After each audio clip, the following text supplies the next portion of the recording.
My father sold my car and used the money for a couch with his new wife. That couch cost them everything. I bought my car with money I'd saved since I was 14, working at a grocery store, then a restaurant, then doing landscaping every summer. It took me 4 years to save $12,000 for a reliable car to get me through college and my first job. My father had laughed when I bought it, saying I should have gotten something flashier, but I wanted something that would last. He'd never helped with the purchase, never offered a dollar, just complained that it made him look bad when his kid drove something so basic. 2 years later, my father married Denise after knowing her for 4 months. She moved into his house with her 3 kids and immediately started redecorating everything. Every week something new had to go because it didn't match her vision. The coffee table was wrong, the kitchen chairs were outdated, the living room needed a complete makeover. My father went along with everything, maxing out credit cards to keep her happy. When I came home from college for spring break, my car was gone from where I'd parked it in his driveway. I asked where it was and he said he'd had it towed because it was leaking oil. I checked the driveway and there was no oil stain. I called the tow company, and they said they'd taken it to an impound lot per the owner's request. The owner being my father, since I'd made the mistake of putting his name on the title for insurance purposes when I was 18. I went to the impound lot, and they said the car had been marked for auction because the owner had signed it over. My father had sold my car to a wholesale auction for quick cash. When I confronted him, Denise was sitting on their new couch, this massive leather sectional that took up the entire living room. She was running her hands over it, talking about how perfect it was for their new life together. My father said the car was technically his since his name was on the title, and I wasn't using it enough to justify keeping it. I was literally home on break from college where I used it every single day. He said I could use the bus when I got back to school. Denise chimed in that young people were too attached to material things anyway. This woman who demanded new everything was telling me I was materialistic for wanting my own car that I'd paid for. My father said he'd done me a favor because now I wouldn't have to worry about maintenance and insurance. I reminded him I paid my own insurance and had just done all the maintenance over winter break. He said I was being ungrateful for all he'd done for me. He'd done nothing except put his name on a title. Denise said the money from my car had gone to good use, making their home beautiful for their blended family. Her kids, who were all older than me, hadn't contributed anything but were benefiting from my car being sold. They were sitting on the couch my car had paid for, taking photos for their social media about their mom's great taste in furniture. I called my mother crying and she said to let it go, that fighting with my father wasn't worth it. But then she called her brother Vincent, who was a lawyer. Vincent said what my father did was technically legal but morally reprehensible. He also said if I could prove I'd paid for the car entirely myself, I might have a case for theft by conversion.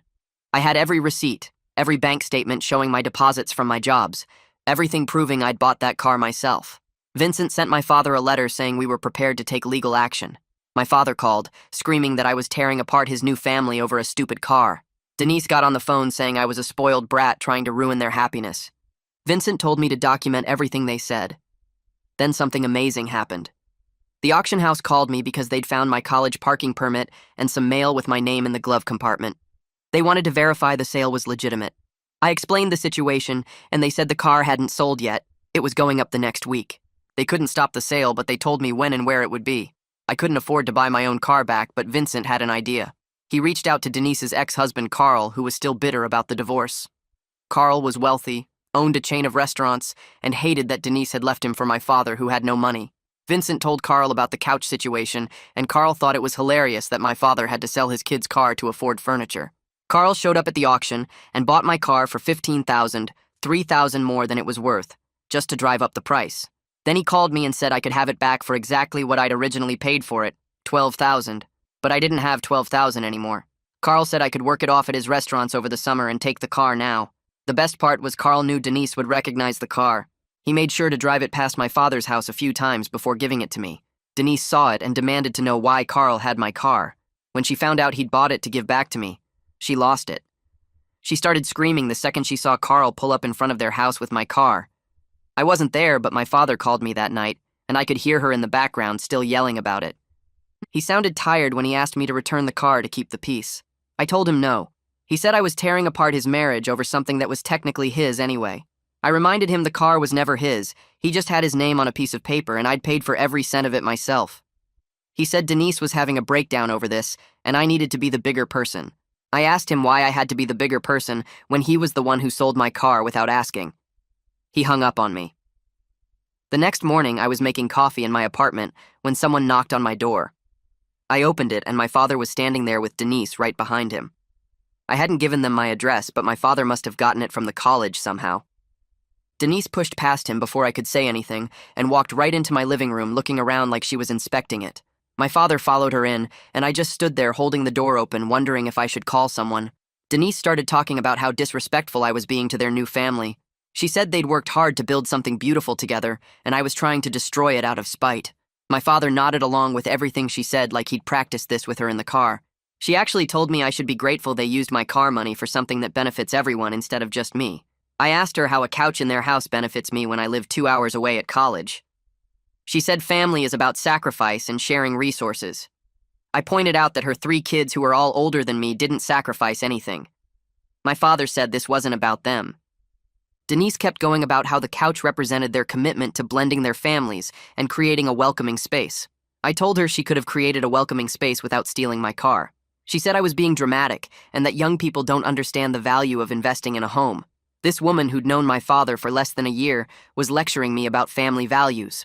My father finally spoke up and said, maybe we could work something out where I helped them with some bills and they'd help me get another car eventually. I told them both to leave. Denise said I'd regret burning bridges with my own father. I opened the door wider and waited until they walked out. That weekend, I drove to Carl's restaurant to start working off the $12,000. The place was bigger than I expected, a nice family restaurant with a full bar and an outdoor patio. Carl met me at the back entrance and showed me where to clock in. He introduced me to the kitchen manager, who set me up washing dishes and doing prep work. The work was honest and straightforward, nothing complicated about scrubbing pots and chopping vegetables. Carl came back during my break and told me I could pick up extra shifts if I wanted to pay things off faster and keep some spending money for school. He said his employees got fed before their shifts and the pay was fair.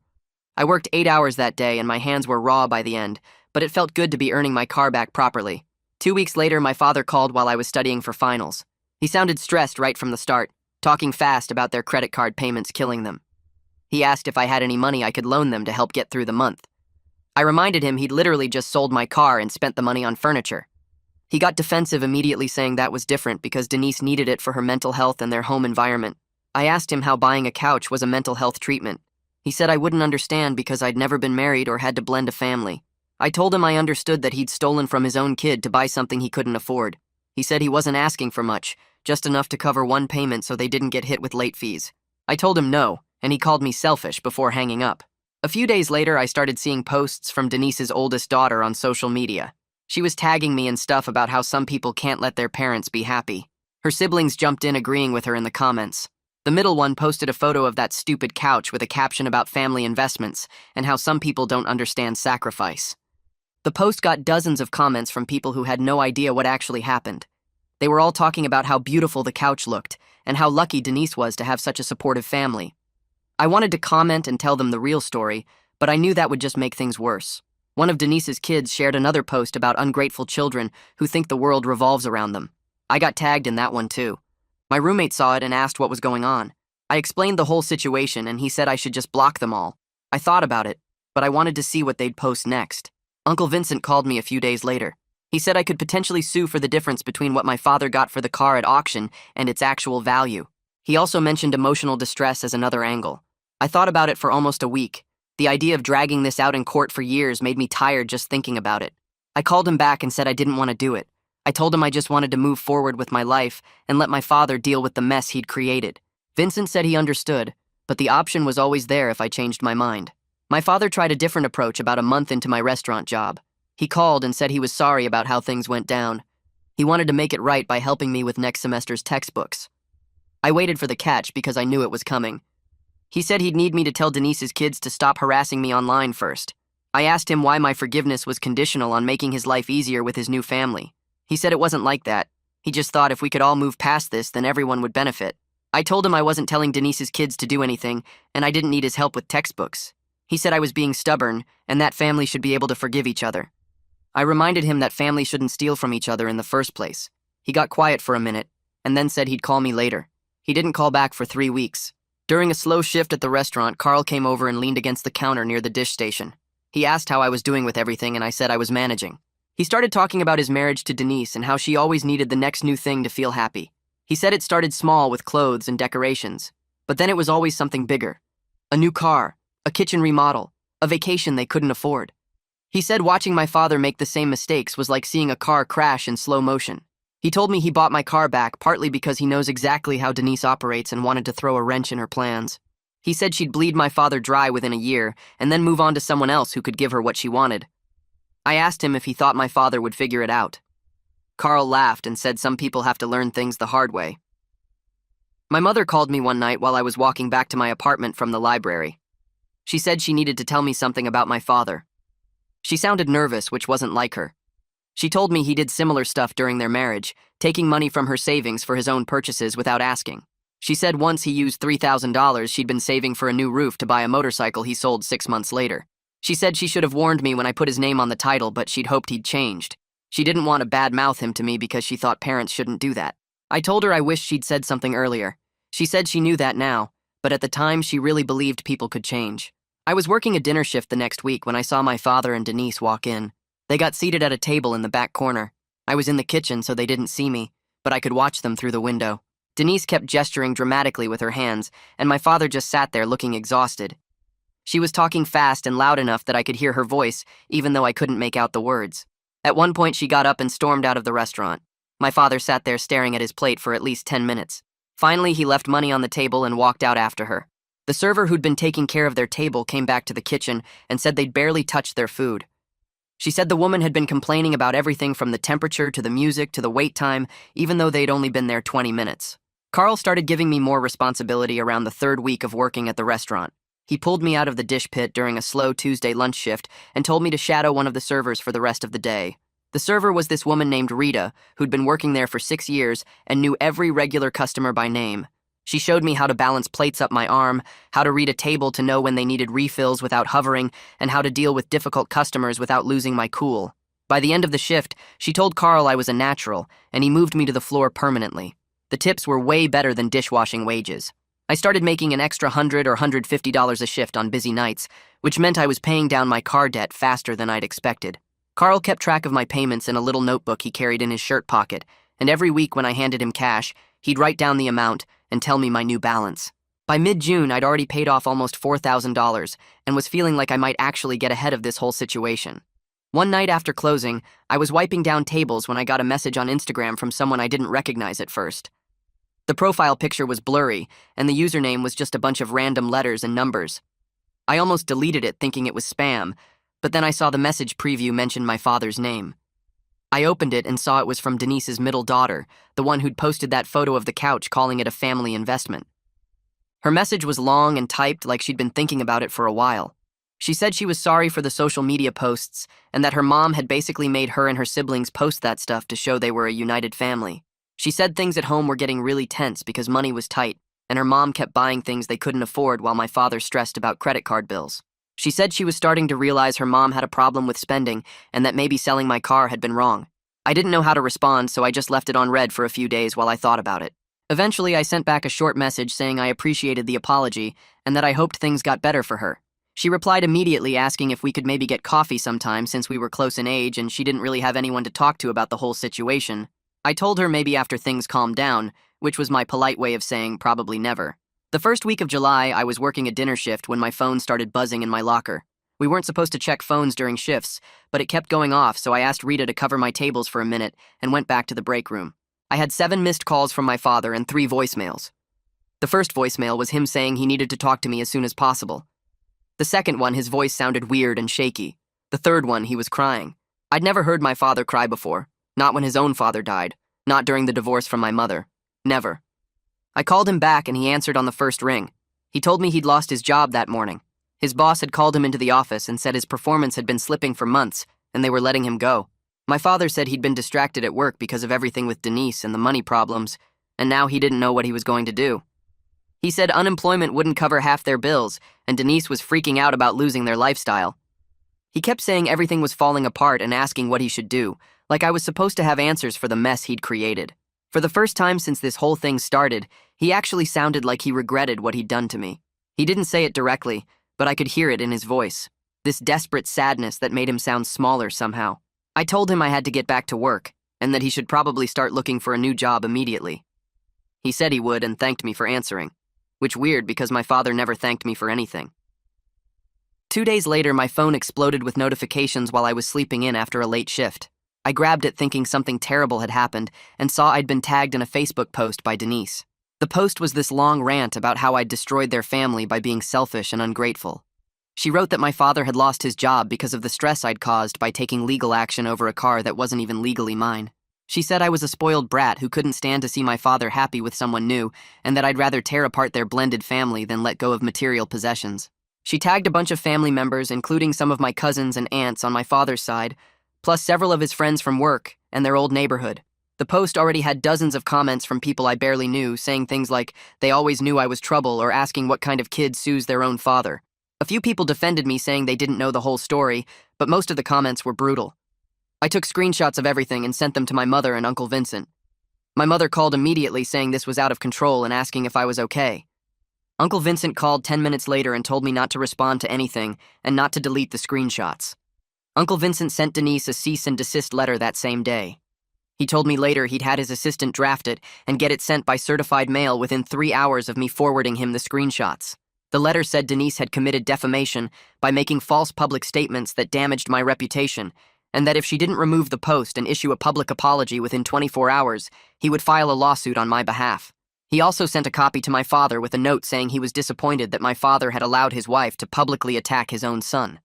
Denise took the post down that night and put up a new one saying she'd been emotional and upset about their financial situation, and that she apologized if her previous post had been hurtful or inaccurate. It was the most non-apology apology I'd ever seen, but Uncle Vincent said it was enough to avoid a lawsuit. He called me the next morning and said this was exactly what legal tools were for, protecting yourself from people who try to destroy your reputation when they're angry. He said knowing when to use those tools and when to let things go was part of being an adult, and that I was learning that lesson earlier than most people. I thanked him for handling it so fast, and he said that's what family does for each other, which made me think about how my father was also supposed to be family, but had let his wife trash me online without saying a word to stop her. Carl pulled me aside during a slow period in mid-July and asked if I had a minute to talk in his office. I thought maybe I'd messed up an order or gotten a customer complaint, but he seemed relaxed when we sat down. He said I'd been doing really good work, and that he'd noticed I was reliable and good with customers, even when things got stressful. He asked if I'd be interested in a permanent part-time position during the school year when I went back to college. He said the money would be decent, and he could work around my class schedule. Plus, if I kept developing my skills, he might move me into a shift supervisor role, which would look good on a resume. I told him I'd have to think about it because I didn't know how demanding my fall classes would be, but honestly, I was already thinking yes. The money would help, and having real job experience in management would be way better than the random campus jobs most of my friends had. Carl said to let him know by the end of summer, and that the offer would stay open. He also mentioned he'd been impressed with how I'd handled everything with my father and Denise, saying a lot of people my age would have fallen apart or gotten bitter, but I'd just kept working and stayed focused. That actually meant something coming from him since he'd been through his own messy divorce with Denise and knew exactly how she operated. My father called again in early August, sounding even worse than before. He said he and Denise were 3 months behind on the mortgage, and his unemployment checks weren't enough to catch up. He said the bank had sent them a notice about foreclosure proceedings, and they might lose the house. Part of me felt bad because he was still my dad and I didn't want him to be homeless. But another part of me kept thinking about that $15,000 leather sectional sitting in their living room, taking up all that space while they couldn't pay their mortgage. I thought about how he'd sold my car without asking, how he'd let Denise trash me on Facebook, how he'd never once actually apologized for any of it. This was exactly what happened when you made terrible choices and kept making them instead of fixing the first problem. I told him I was sorry he was going through that, but I didn't know what he expected me to do about it. He said he wasn't asking for anything. He just wanted me to know what was happening. But I could hear in his voice he was hoping I'd offer to help. I made my final payment to Carl on the last Saturday of August. I'd been picking up extra shifts all month to get the last $800 paid off before school started. Carl counted the cash and wrote the final amount in his notebook, then pulled out the car title from his desk drawer. He'd already signed it over to me with just my name on it this time, no one else. He handed it to me and shook my hand and said I'd earned this car twice over. He said watching me handle this whole situation with maturity had made him wish his own kids had half my work ethic. His kids were older than me, and from what I'd heard, they both still lived off his money without working much. I thanked him for giving me the chance to earn my car back, and he said it had been good for his business too since I'd turned into one of his better servers. He reminded me the part-time offer still stood for the school year, and I told him I'd definitely take it. We shook hands again, and I walked out to the parking lot holding the title with my name on it, feeling like I'd actually accomplished something real. My father called 2 days later, asking if I could help with one mortgage payment so they wouldn't lose the house. He said he'd been applying for jobs, but nothing had come through yet, and they were running out of time. I told him I needed to think about it and talk to some people first. I called my mother and she said it was my decision, but to be careful about getting pulled into their financial mess. I called Uncle Vincent, and he said if I did decide to help, I should make it very clear this was a one-time thing and get everything in writing. He said my father needed to understand there were conditions and consequences. I thought about it for a whole day and finally called my father back. I told him I'd give him $2,000 as a one-time thing, but I wanted it in writing that he'd pay me back. I also told him this was the only help he was getting, and if he or Denise ever came after my car or my money again, I was done completely. No more chances, no more family obligations, just done. He was quiet for a minute, and then said he understood and accepted my conditions. He actually sounded grateful instead of entitled for the first time in months. He said he'd made terrible choices trying to keep Denise happy, and that he should have protected my car instead of selling it. It wasn't a complete apology, but it was more accountability than I'd expected from him. I told him I'd bring the money by in a few days, and hung up feeling like maybe something had finally shifted between us, even if it was just a little bit. I drove over to his house 3 days later with the cash in an envelope. My father answered the door looking older somehow, like the last few months had aged him. He invited me in, and I followed him to the kitchen table where he had a handwritten contract ready. It was simple, just stating that I was lending him $2,000 for one mortgage payment, and he'd pay me back in monthly installments of $200 starting in October. He signed it, and I signed it, and I gave him the envelope. He counted the money twice, and then just sat there staring at it for a minute before putting it in his wallet. He thanked me, and said he knew he didn't deserve my help after what he'd done. I told him this was the last time, and he nodded, saying he understood completely. We sat there awkwardly for a few minutes, and then I left, feeling weird about the whole thing, but also like maybe we'd turned some kind of corner. The second week of September, my father called me while I was packing for school. He said he needed to tell me something and asked if I could come over. I drove to his house and found him sitting on the front steps instead of inside. He looked relieved when he saw me, almost lighter somehow. He said he and Denise were separating and she was moving in with her sister the next day. I asked if he was okay, and he said honestly, he felt better than he had in months. He said the constant pressure to spend money they didn't have was destroying him, and he couldn't keep living like that. He needed to figure out his life without someone always demanding more. Her kids were going with her, and he'd be alone in the house for the first time since they got married. I didn't know what to say, so I just sat down next to him on the steps. He said he was sorry again for selling my car and that he'd lost himself trying to make Denise happy. I told him I accepted his apology, but things were different now between us. He said he knew, and that he deserved that. I loaded up my car the next morning with everything I needed for fall semester. The trunk was full of clothes and books, and my mini fridge and the back seat had my desk lamp and printer and all the random stuff you need for a dorm room. I drove the 2 hours back to campus with the windows down and music playing, feeling different from I had in the spring. I had my car back with my name on the title. I had $3,000 in my savings account that I'd earned myself working at Carl's restaurants. I had actual job skills now and a part-time position waiting for me during the school year. The whole situation with my father still hurt when I thought about it, about how he'd betrayed me so easily for a stupid couch. But I also knew I'd stood up for myself when it mattered. I hadn't just let him take my car and get away with it. I'd fought back and won, and that made me feel stronger and more independent than before. The fall semester started and I kept my contact with my father limited. We texted every week or so, just checking in about basic stuff. He got a new job at a warehouse making decent money and was living alone in his house. Denise had taken most of the furniture she'd bought, including that massive couch, which I found funny. My father was sleeping on an air mattress and eating at his kitchen counter because he didn't have a table anymore. He didn't complain about it, though, just mentioned it in passing like it was what he deserved. We talked on the phone maybe twice a month and stuck to safe topics like my classes and his new job. Our relationship wasn't great and probably never would be like it was before, but we'd established clear boundaries about money and respect that didn't exist before. He knew if he ever crossed those lines again, I was done completely, and I think he believed me. Thanksgiving break came around and I drove home to my mother's house. She'd made a big dinner and invited Uncle Vincent and his family. We sat around the table eating and talking about normal stuff, and I realized how much stronger my relationship with my mother had gotten through all this. She'd stood up for me when it mattered by calling Vincent, and Vincent had used his legal knowledge to help me fight back. My father had sent me a text on Thanksgiving saying he was grateful I'd helped him with that mortgage payment and that he was working on paying me back. I thought about everything that had happened since spring break, about my car being sold and the fight to get it back and watching my father's marriage fall apart. I realized this whole mess had taught me something important about standing up for yourself. Sometimes that means watching people face consequences you didn't want for them, and that's okay, because you're not responsible for fixing their mistakes. I had my car and a good job and stronger relationships with the people who actually supported me.